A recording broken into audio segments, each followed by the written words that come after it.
is the DV bed. So it communicates with the robot. So in terms of your workflow, what you're going to want to do first thing in the morning is turn on the robot. I've already gone ahead and do that. You just press this button right here.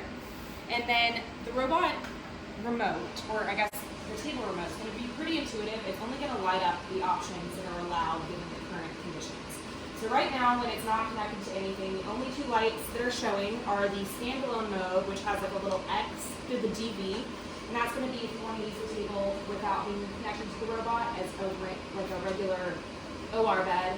And then we have the paired Da Vinci button up here. So you're going to press that, and then over here on this vision card, it's going to say integrated table motion. It's going to beep, and you're just going to press pair.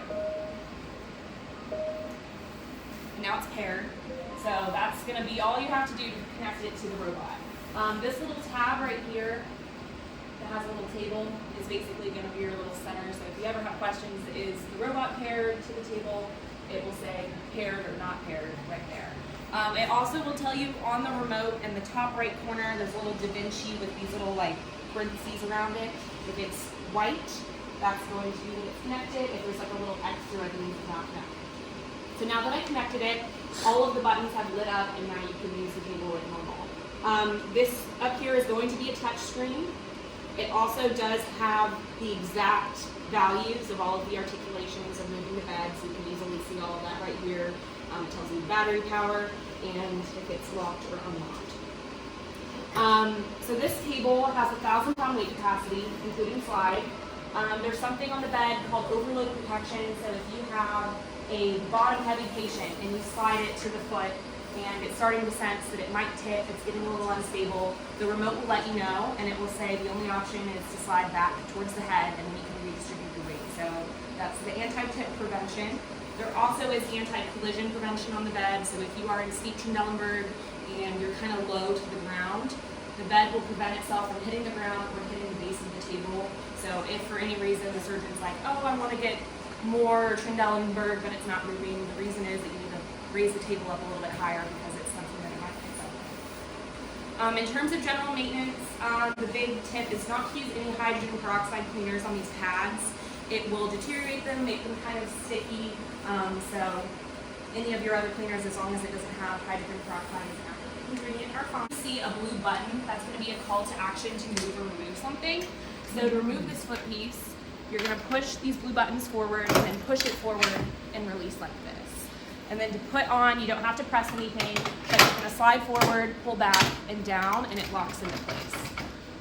It's dual articulating, so there's a button up here on the front, and you can lift it up if you have a patient on their side. Instead of using pillows or rolls, you can go up. There is an emergency floor unlock, so if for any reason the floor locks get stuck, there's this little button and you push right into it, and that will automatically start over. It's right here. It says general reset button, and there's like a little rubber thing, so you just pull that off and stick a little pencil in there. Yes, and that's that. So this bed has 18 hours of battery life. We recommend plugging it in overnight and then leaving it unplugged during the day. Think of it as safety features that have to be in place in order for the table to move, and that is that the surgeon's head has to be in the console. The first couple of times that you're trying to move the bed, I know that a lot of surgeons get excited and try and look, and it won't move. So you have to have the surgeon's head in the console. They have to have only 3 arms docked, so the scope and 2 instruments. You can't have all 4 docked. Yes, you have to remove 1, so only 3. And then both instruments have to be in their field of view and in their hands. As long as all 3 of those conditions are met, then the table will articulate during the surgery, but otherwise it will kind of give you a little message and saying, check the robot arm, do this, do that, because it won't get before.